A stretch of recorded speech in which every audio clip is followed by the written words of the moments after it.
नमस्कार बच्चों, हम पढ़ रहे थे भक्तिन पाठ माधवी वर्मा द्वारा रचित। ये एक संस्मरणात्मक रेखा चित्र है और इसमें माधवी वर्मा ने अपनी दासिन भक्तिन, जो कि उनके घर में काम करने वाली एक महिला है, उसके बारे में लेखिका ने लिखा है। इससे हमें भक्तिन के चरित्र के बारे में बहुत सी बातों का पता चलता है और भक्तिन के बहाने से लेखिका के चरित्र की भी या लेखिका के स्वभाव की भी कई अनछुई बातें इस पाठ से हमें पता चलती हैं। तो हमने देखा कि भक्तिन के जीवन को लेखिका ने 4 परिच्छेद में बांटा है। पहले परिच्छेद में 5 वर्ष की अवस्था में उसका विवाह होता है, 9 वर्ष की अवस्था में उसका गोना होता है और सौतेली माँ द्वारा उसके साथ अत्याचार होता है, उसके ऊपर अत्याचार होते हैं और पिता की मृत्यु का समाचार भी उसे नहीं दिया जाता है। इस प्रकार से पहले परिच्छेद में हमने देखा और फिर उसके बाद दूसरे परिच्छेद में हमने देखा कि भक्तिन के एक के बाद एक जब 3 बेटियां होती है तो परिवार में उसके साथ भेदभाव किया जाता है, क्योंकि सास जो है वो 3-3 पुत्रों की माँ होती है और जेठानियों के भी एक एक पुत्र होता है। ऐसी स्थिति में भक्तिन के 3 बेटियां होने की वजह से पूरे परिवार में उसके साथ दुर्व्यवहार किया जाता है। और ये जीवन का दूसरा परिच्छेद था। साथ ही इसी दूसरे परिच्छेद में हमने ये भी पढ़ा कि भक्तिन जो है वो अपने परिवार से अलग हो जाती है, क्योंकि उसके पति उसे बहुत प्रेम करते हैं और वो पति को इस बात के लिए मना लेती है कि परिवार से वो अलग हो जाते हैं। परिवार में जो भी खेत खलियान और ढोर पशु, इनमें से जो अच्छी चीज़ें होती है वो भक्तिन के हिस्से में आ जाती है। और उसके बाद भक्तिन का जो घर है, जो गृहस्थी है, वो अच्छी चल रही होती है, लेकिन कुछ ही समय बाद उसके पति की भी मृत्यु हो जाती है जब भक्तिन सिर्फ 29 वर्ष की अवस्था में होती है। हालांकि पति जो है उसने अपने रहते ही बड़ी लड़की का विवाह कर दिया था, इसलिए भक्तिन जो है वो उसी बड़ी लड़की के पति को यानी अपने दामाद को घर जमाई बना करके उसके साथ रहने लगती है और उसके बाद 2 छोटी बेटियों का भी विवाह कर दिया जाता है। जेठ और जिठोत ये चाहते हैं कि भक्तिन दूसरा विवाह करे, लेकिन भक्तिन गुरु से दीक्षा ग्रहण करके और अपना सर मुंडवा करके ये घोषणा कर देती है कि वो कभी दूसरा विवाह नहीं करेगी। इस तरह से उसके जीवन का दूसरा परिच्छेद यहाँ पर समाप्त होता है। फिर आता है जीवन का तीसरा परिच्छेद। तीसरे परिच्छेद में हमने देखा कि भक्तिन की बड़ी बेटी भी विधवा हो जाती है और बड़ी बेटी के विधवा होने के बाद जेठ और जिठोत ये कोशिश करते हैं कि बड़ी बेटी का विवाह उनके किसी रिश्तेदार लड़के के साथ कर दिया जाए, ताकि वो भक्तिन की एक घर को अपने तरीके से चला सकें और भक्तिन की धन संपत्ति को हड़प सकें। इसीलिए जिठोत जो है यानी जेठ का जो लड़का है वो अपने साले को बुला लाता है और उसके साथ विवाह करवाने की कोशिश करते हैं, लेकिन भक्तिन की बड़ी लड़की वर को नापसंद कर देती है और साफ उससे विवाह करने से मना कर देती है। फिर भी जिठोत मानते नहीं हैं और वो प्रयास करते रहते हैं और एक दिन भक्तिन की लड़की की कोठरी में जिठोत अपने साले को घुसा देते हैं और दरवाज़ा अंदर से वो बंद कर लेता है। भक्तिन की लड़की भी बहादुर होती है और वो उस लड़के की ज़बरदस्त मरम्मत करती है। बाहर जैसा कि पहले से तय कर रखा था उन लोगों ने, बहुत सारे गांव के लोगों को इकट्ठा कर लिया जाता है, 5 लोगों को इकट्ठा कर लिया जाता है। लेकिन जब भक्तिन की बड़ी लड़की उस लड़के की मरम्मत करके कुंडी खोलती है तो पंच भी ये तय नहीं कर पाते कि अब क्या फैसला करें। कुल मिलाकर के पंचायत बैठती है और उसके बाद ये फैसला होता है कि अब इन दोनों को पति पत्नी के रूप में ही रहना चाहिए।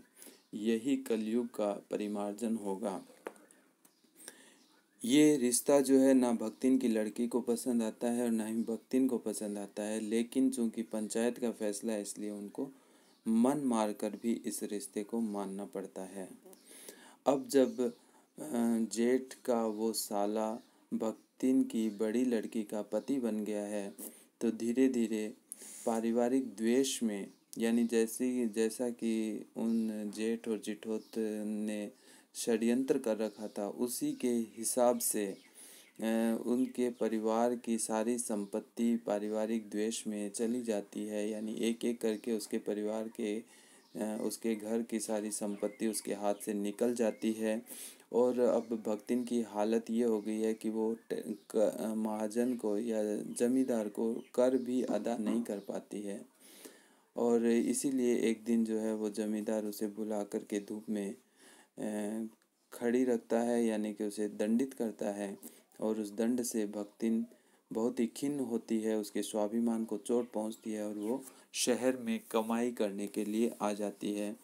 और वो लेखिका के घर में उनके घर काम करने के लिए आती है। यहाँ से उसके जीवन का अंतिम परिच्छेद शुरू होता है। चौथा परिच्छेद उसके जीवन का यहाँ से शुरू होता है। घुटी हुई चांद और मैली धोती और गले में कंठी पहने हुए भक्तिन लेखिका के पास नौकरी के लिए आई। तो यहाँ पर आपने देखा कि उसके जो सर है एकदम घुटा हुआ है, उस पर बिल्कुल बाल नहीं है, क्योंकि उसने अपने पति के नाम बालों को कटा दिया है। और धोती मैली है, कान उसने बाहर निकाल रखे हैं, जैसे कि वो हर आहट को सुनने के लिए बेताब है। यहाँ से उसके जीवन का अंतिम परिच्छेद शुरू होता है। अब देखिए, यहाँ से हम शुरू करते हैं पढ़ना। भक्तिन की वेशभूषा में गृहस्थ और वैरागी का सम्मिश्रण देखकर मैंने शंका से प्रश्न किया, क्या तुम खाना बनाना जानती हो? यानी भक्तिन का वेश ऐसा था जिसे देखकर लेखिका को यह शक हुआ, संदेह हुआ कि वो खाना नहीं बना पाएगी। उत्तर में उसने ऊपर के होठ को सिकोड़ और नीचे के अधर को कुछ बढ़ाकर आश्वासन की मुद्रा के साथ कहा, ई कौन बड़ी बात आए। ई कौन बड़ी बात आए यानी ये कौन सी बड़ी बात है, कौन सी मतलब खाना बनाना। ई कौन बड़ी बात आए, रोटी बनाए जानी तय, दाल रांध ले तय, साग भाजी छौंक सकी तय, और बाकी का रहा। यानी हम रोटी बना लेती हैं, दाल भी पका लेती हैं, रांध लेने का मतलब पका लेना, और साग भाजी को छौंक लगा सकती हैं, और क्या रहा, यानी यही खाना पकाना होता है। अब ठीक है, वो लेखिका के घर में रहना शुरू कर देती है, काम करना शुरू कर देती है। तो अगले दिन से ही क्या होता है उस घर में, देखिए। दूसरे दिन तड़के ही सिर पर कई लोटे औंधा कर उसने मेरी धुली धोती जल के छींटों से पवित्र कर पहनी, और पूर्व के अंधकार और मेरी दीवार से फूटते हुए सूर्य और पीपल का 2 लोटे जल से अभिनंदन किया। इससे पता चलता है कि भक्तिन जो है वो धार्मिक ख्यालों वाली है, धार्मिक विचारों वाली है, इसलिए वो उठते ही सबसे पहले स्नान करती है, उसके बाद सूर्य को जल देती है, पीपल को भी जल चढ़ाती है। 2 मिनट नाक दबाकर जप करने के उपरांत फिर भक्तिन जो है वो जप करती है, यानी कोई मंत्र का जाप करती है, और जप करने के उपरांत कोयले की मोटी रेखा से अपने साम्राज्य की सीमा निश्चित कर चौके में प्रविष्ट हुई। चौके का मतलब होता है रसोई। इसके बाद जो भक्तिन है वो रसोई में प्रविष्ट हुई, लेकिन उसने कोयले की एक मोटी रेखा बना दी रसोई के बाहर। कहने का मतलब है कि भक्तिन ने उस रेखा के अंदर किसी को आने की अनुमति नहीं दी। उसका ये मानना था कि जहाँ खाना पक रहा है वहाँ सिर्फ खाना पकाने वाला ही रह सकता है और कोई दूसरा व्यक्ति नहीं आएगा अंदर। तो कोयले की एक मोटी रेखा उसने वहाँ पे बना दी। अब देखिए, लेखिका के घर में कितना कुछ बदलाव हो जाता है भक्तिन के आने से। तब मैंने समझ लिया, लेखिका कह रही है कि तब मैंने समझ लिया कि इस सेवक का साथ टेढ़ी खीर है। टेढ़ी खीर होने बड़ा मुश्किल है भाई। जो सेवक ऐसे काम करता हो कि एक परिवार घर में एक लकीर खींच देता है और कहता है कि इसके अंदर किसी को नहीं आना है, वही खाना पकाएगी, और अंदर कोई आ नहीं सकता, तो ऐसे सेवक के साथ रहना कितना मुश्किल काम है। तो लेखिका ने समझ लिया था कि इसके साथ रहना टेढ़ी खीर है। टेढ़ी खीर मुहावरे का अर्थ होता है मुश्किल काम। अपने भोजन के संबंध में नितांत वीतराग होने पर भी मैं पाक विद्या के लिए परिवार में प्रख्यात हूँ। देखो, लेखिका जो है वो अपने भोजन के संबंध में वीतराग है। वीतराग यानी वो ज़्यादा कोई भोजन में रुचि नहीं रखती, खुद के भोजन में खाने में कोई ज़्यादा रुचि नहीं रखती, जो मिल जाए वही खा लेती है। लेकिन पाक विद्या के लिए परिवार में प्रख्यात हूँ, लेकिन वो खाना पकाने में पूरे परिवार के लिए विख्यात है, पूरे परिवार में जानी जाती है। कौन? लेखिका। लेखिका खाना पकाने में पूरे परिवार में जानी जाती है, लेकिन वो अपने खाने के बारे में वीतराग है, यानी अपने खाने पे ज़्यादा गौर नहीं करती, जो मिल जाए वो खा लेती है। पकाने में बहुत ही कुशल है वो।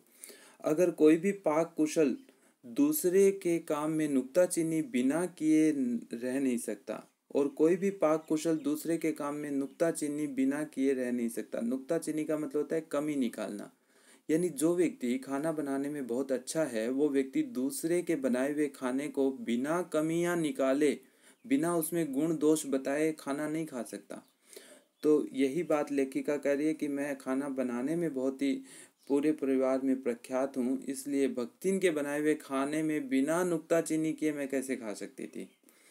पर जब छूत पाक पर प्राण देने वाले व्यक्तियों का भी बात बात पर भूखा मरना स्मरण हुआ और भक्तिन की शंकाकुल दृष्टि में छिपे हुए निषेध का अनुभव किया, तब कोयले की रेखा मेरे लिए लक्ष्मण के धनुष से खींची हुई रेखा के समान दुर्लंघ्य हो गई। समझ गए आप इसको? इसका मतलब ये है, लेखिका ये कह रही है कि मैं भक्तिन के काम में नुक्ताचीनी करना चाहती थी, लेकिन जब मुझे ये पता चला कि भक्तिन जो है वो छूत पाक यानी ऐसा भोजन जिसे छुआ नहीं जा सकता, अनछुए भोजन के लिए प्राण देने को तैयार हो जाती है भक्तिन, यानी कोई छू नहीं सकता उसके भोजन को बनाने से पहले। और वो बात बात पर भूखा मरने की बात करती है, यानी वो कहती है कि अगर कोई भोजन को छू देगा तो वो खाना नहीं खाएगी। कौन? भक्तिन। तो इसी कारण से वो जो कोयले की रेखा है वो लेखिका के लिए लक्ष्मण रेखा के समान हो गई, दुर्लंघ यानी जिसको पार नहीं किया जा सके। यानी वो भक्तिन के इस स्वभाव की वजह से उसके काम में नुक्ताचीनी नहीं कर पाई। निरुपाय अपने कमरे में बिछोने में पड़कर नाक के ऊपर खुली हुई पुस्तक स्थापित कर मैं चौके में पीढ़े पर आसीन अनधिकारी को भूलने का प्रयास करने लगी। लेखिका जब कुछ नहीं कर पाई तो अपने साथ एक पुस्तक ले ली और उसको पढ़ती रही। और जो रसोई में जो अनधिकारी है, अनधिकारी यहाँ पर कौन है? यानी भक्तिन, जिसको ले तो आई है लेखिका, घर में रख तो लिया है, लेकिन जिसे अधिकारी नहीं समझ रही है वो अभी भी, तो उस अनधिकारी को भूलने का प्रयास करने लगी, दिमाग से उस बात को निकालने का प्रयास करने लगी कि रसोई में कोई दासी जो है वो काम कर रही है। भोजन के समय जब मैंने अपनी निश्चित सीमा के निर्दिष्ट स्थान ग्रहण किया, भक्ति ने उसके लिए लेखिका के लिए स्थान बता दिया था, वहीं पे उसको भोजन करना था लेखिका को। तो जब लेखिका उस स्थान पर, भक्तिन के बताए गए स्थान पर भोजन ग्रहण करने के लिए विराजमान हुई, तब भक्तिन ने प्रसन्नता से लबालब दृष्टि और आत्मतुष्टि से आप्लावित मुस्कुराहट यानी स्वयं संतुष्ट होकर, आत्मतुष्टि यानी आत्मतोष, स्वयं संतुष्ट हो जाना, मतलब खाना पका करके भक्तिन पूरी तरह से संतुष्ट थी। और उसने मुस्कुराहट के साथ मेरी फूल की थाली में 1 अंगुल मोटी और गहरी काली चित्तीदार 4 रोटियां रखकर उसे टेढ़ी कर गाढ़ी दाल परोस दी। भक्ति ने बिल्कुल ग्रामीण तरीके से लेखिका के सामने भोजन परोसा, जिसमें 4 मोटी मोटी रोटियां थी, वो भी जली हुई रोटियां थी, गाढ़ी दाल थी, और भक्ति ने बड़े ही आत्मविश्वास के साथ वो खाना परोसा, ये सोच करके कि लेखिका को ये खाना बहुत ही पसंद आएगा। पर जब उसके उत्साह पर तुषारपात होता है ओलावृष्टि, जब पकी हुई फसल पे ओले गिर जाएं तो फसल पूरी बर्बाद हो जाती है। उसी तरह से भक्तिन जो है वो बहुत खुश थी, आत्मविश्वास से भरी हुई थी, लेकिन जैसे ही लेखिका ने उस खाने को देखा और लेखिका का जो चेहरा बन गया उस खाने को देख करके, उससे भक्तिन के उत्साह पे क्या हो गया? तुषारपात हो गया, यानी ओलावृष्टि हो गई, यानी उसका जो उत्साह था वो पूरा का पूरा खत्म हो गया। जब उसके उत्साह पर तुषारपात करते हुए मैंने रुआंसे भाव से कहा, रुआंसे यानी रोने जैसे भाव से कहा, ये क्या बनाया है? तब वह हत बुद्धि हो रही, हत बुद्धि यानी जिसकी बुद्धि काम ना करे। लेखिका ने एकदम से देख करके ये कहा कि ये क्या बनाया है? तब वो एकदम ऐसी हो गई भक्तिन जैसे उसकी बुद्धि ही काम नहीं कर रही है। ऐसा क्यों हुआ? क्योंकि वो ये उम्मीद कर रही थी कि लेखिका देखते ही बोलेगी कि कितना अच्छा खाना बनाया है, जबकि लेखिका ने कहा कि ये क्या बनाया है। इससे भक्तिन के लिए वो बात बिल्कुल अनएक्सपेक्टेड थी, भक्तिन ने ऐसा सोचा नहीं था कि लेखिका ऐसा कहेगी, और उससे उसकी वो हतबुद्धि हो गई। हतबुद्धि यानी उसकी बुद्धि काम नहीं कर रही थी, एकदम से वो सक पका गई। रोटियां अच्छी सेकने, अब भक्तिन उसका जवाब क्या देती है लेखिका को? वो कह रही है कि रोटियां अच्छी सेकने के प्रयास में कुछ अधिक खरी हो गई है। खरी यानी कुछ ज़्यादा सिक गई है, पक गई है, पर अच्छी है। तरकारियां थी, सब्जी तो थी घर में, पर जब दाल बनी है तब उसका क्या काम? शाम को दाल न बनाकर तरकारी बना दी जाएगी। ये उसके जवाब थे। दूध घी मुझे अच्छा नहीं लगता। किसको? लेखिका को। लेखिका कह रही है कि ये खाना ऐसा बनाया जिसको मैं खा नहीं सकती थी, और दूध घी अगर मुझे अच्छा लगता होता तो मैं दूध घी के साथ रोटी खा लेती, लेकिन दूध घी मुझे अच्छा नहीं लगता, नहीं तो सब ठीक हो जाता। अब न हो तो अमचूर और लाल मिर्च की चटनी पीस ली जावे। अब भक्तिन ने ये सुझाव दिया कि आपको ये खाना अच्छा नहीं लगा है तो अमचूर और लाल मिर्च की चटनी आपके लिए बना दी जाएगी। उससे भी काम न चले तो वह गांव से लाई हुई गठरी में से थोड़ा सा गुड़ दे देगी। देखो एक ग्रामीण महिला की कितनी यहाँ पर निश्चलता का पता चलता है, वो कितने निश्चल साफ मन की है। वो कह रही है कि अगर आपका इससे भी काम नहीं चलता है तो मैं अपने गांव से जो गुड़ लाई हूँ उसमें से थोड़ा सा गुड़ आपके लिए दे दूंगी।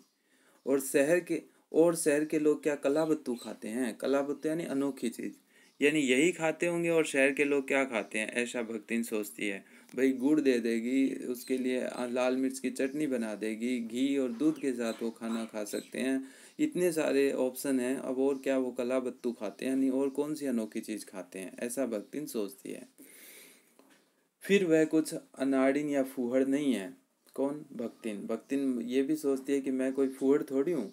उसके ससुर पितिया ससुर अजिया सास आदि ने उसकी पाक कुशलता के लिए न जाने कितने मौखिक प्रमाण पत्र दे डाले हैं। उसके ससुर के जो पिता हैं उन्होंने, और उसकी सास ने भक्तिन को बहुत सारे ऐसे प्रमाण पत्र दिए हैं, मौखिक प्रमाण पत्र, कि वो भी पाक कुशल है, यानी खाना पकाने में बहुत कुशल है। कहने का मतलब है कि भक्तिन एक गांव की महिला थी, और गांव में खाना इस प्रकार का नहीं बनता है जैसा शहर में बनता था। तो भक्तिन जैसा भी खाना बनाती थी गांव के लिए वो अच्छा खाना था, भक्तिन के ससुराल वालों के लिए वो खाना बहुत अच्छा था। लेकिन वही खाना जब लेखिका के घर में शहर में बनाया जा रहा है तो लेखिका के लिए वो बहुत ही अच्छा नहीं है। लेखिका को वो बिल्कुल अच्छा नहीं लगता है। आगे देखिए, भक्तिन के इस सार गर्भित लेक्चर का प्रभाव ये हुआ कि मैं मीठे से विरक्ति के कारण बिना गुड़ के और घी से अरुचि के कारण रूखी दाल में एक मोटी रोटी खाकर बहुत ठाठ से यूनिवर्सिटी पहुंची। लेखिका यूनिवर्सिटी में प्रोफेसर है, तो वो यूनिवर्सिटी में पहुंची सिर्फ एक रोटी के साथ, दाल के साथ रोटी खा करके, और न्याय सूत्र पढ़ते पढ़ते शहर और देहात के जीवन के इस अंतर पर विचार करती रही। न्याय सूत्र दर्शन शास्त्र की एक पुस्तक है, जो लेखिका वो जब यूनिवर्सिटी जाती है तो न्याय सूत्र पढ़ाते पढ़ाते ये भी सोचती रहती है कि गांव के और शहर के जीवन में कितना अंतर है। अलग भोजन की व्यवस्था करनी पड़ी अपने गिरते हुए स्वास्थ्य और परिवार वालों की चिंता निवारण के लिए, पर प्रबंध ऐसा हो गया कि उपचार का प्रश्न ही खो गया। इस देहाती वृद्धा ने जीवन की सरलता के प्रति मुझे इतना जागृत कर दिया था कि मैं अपनी असुविधाएं छिपाने लगी। यानी वो जो भक्तिन थी उसकी सरल स्वभाव की वजह से लेखिका ने अपनी असुविधा भी छुपानी शुरू कर दी। यानी उसको कहती नहीं थी वो कि मुझे आपसे इस काम से असुविधा हो रही है। क्यों नहीं कहती थी? क्योंकि भक्तिन का स्वभाव बिल्कुल सरल था, और ऐसे सरल स्वभाव के मनुष्य के को वो दुखी नहीं करना चाहती थी। सुविधाओं की चिंता करना तो दूर, असुविधाएं छिपाने लगी, सुविधाओं की चिंता करना तो दूर की बात। यानी सुविधा की चिंता करना तो छोड़ ही दिया, जो असुविधा हो रही थी उसको भी लेखिका नहीं बताती थी। इसके अतिरिक्त भक्तिन का स्वभाव ही ऐसा बन चुका है कि वह दूसरों को अपने मन के अनुसार बना लेती है। ये बात याद रखना है, ये भक्तिन के स्वभाव की एक विशेषता है, बहुत ही महत्वपूर्ण विशेषता, कि वो दूसरों को अपने मन के अनुसार बना लेती है, पर अपने संबंध में किसी प्रकार के परिवर्तन की कल्पना तक उसके लिए संभव नहीं है। यानी भक्तिन का स्वभाव यह है कि वो दूसरे को तो अपने अनुसार ढाल लेती है, लेकिन खुद में कोई बदलाव वो नहीं करती है। इसी से आज मैं अधिक देहाती हूँ, पर उसे शहर की हवा नहीं लग पाई है। देखो, लेखिका को भक्तिन ने देहाती बना दिया था, यानी ग्रामीण महिला जैसा बना दिया था, लेकिन भक्तिन ने खुद को बिल्कुल भी शहर की हवा नहीं लगने दी। यानी भक्तिन के अंदर कोई बदलाव नहीं हुआ, सारा बदलाव किस में हो गया? लेखिका में हो गया। लेखिका ही भक्तिन के अनुसार ढल गई, लेकिन भक्तिन बिल्कुल भी लेखिका के अनुसार नहीं ढल पाई। अब देखो, लेखिका में कौन कौन से बदलाव आ गए। लेखिका को गांव की कौन कौन सी बातें पता चल गई भक्तिन के आने से, वो यहाँ से पता चलता है। भक्तिन ने लेखिका को बताया कि मकई का रात का बना दलिया सवेरे मट्ठे से सौंधा लगता है। यानी मक्की का रात का बना हुआ दलिया अगर सवेरे खाया जाए मट्ठे के साथ, यानी छाछ या दही के साथ, तो वो अच्छा लगता है। ये बात लेखिका को भक्तिन ने बताई। बाजरे के तिल लगाकर बनाए हुए पुए गरम कम अच्छे लगते हैं। ये भी बात भक्तिन से पता चली लेखिका को कि बाजरे के तिल की लगाकर बनाए हुए जो पुए हैं वो गरम नहीं खाने चाहिए, ठंडे खाने चाहिए, और ठंडे ज़्यादा अच्छे लगते हैं। ज्वार के भुने हुए भुट्टे के हरे दानों की खिचड़ी स्वादिष्ट होती है। सफ़ेद महुए की लपसी संसार भर के हलवे को लजा सकती है। सफ़ेद महुए की बनाई हुई लपसी हलवे से भी अच्छी होती है। आदि ये सारी बातें वह मुझे क्रियात्मक रूप से सिखाती रहती। पर यहाँ का रसगुल्ला, लेकिन लेखिका के घर का रसगुल्ला तक भक्तिन के पोपले मुँह में प्रवेश करने का सौभाग्य नहीं प्राप्त कर सका। यानी उसने गांव की सारी बातें लेखिका को सिखा दी, लेकिन लेखिका के घर का रसगुल्ला तक उसके मुंह के अंदर नहीं जा पाया। यानी उसने शहर की किसी भी चीज़ को स्वीकार नहीं किया। मेरे दिन रात नाराज होने पर भी उसने साफ धोती पहनना नहीं सीखा। ये भी उसकी आदत वैसी ही बनी रही, मैली धोती पहनती थी वो। पर मेरे स्वयं धोकर फैलाए हुए कपड़ों को भी वह तह करने के बहाने सिलवटों से भर देती थी। वो कोशिश तो करती थी कि लेखिका के कपड़े जो फैले हुए हैं उनको तह करके रख दे, लेकिन तह करने के फेर में वो उसमें और ज़्यादा सिलवटें भर देती थी। मुझे उसने अपनी भाषा की अनेक दंत कथाएं कंठस्थ करा दी थी, पर पुकारने पर वह आय के स्थान पर जी कहने का शिष्टाचार भी नहीं सीख पाई थी। जब लेखिका उसे पुकारती थी तो वो आय शब्द का प्रयोग करती थी, जी नहीं कहती थी। लेखिका उसे कहती तुम जी शब्द का प्रयोग किया करो। तो यहाँ से आपको ये बातें जाननी बहुत ज़रूरी है कि लेखिका अधिक देहाती कैसे हो गई, और वो अधिक देहाती इसी छंद से, इसी पैराग्राफ से हमें पता चलता है कि लेखिका अधिक देहाती कैसे हो गई। ये पूरा अनुच्छेद इस बात को बताता है। बाकी हम अगले वीडियो में पढ़ेंगे। धन्यवाद।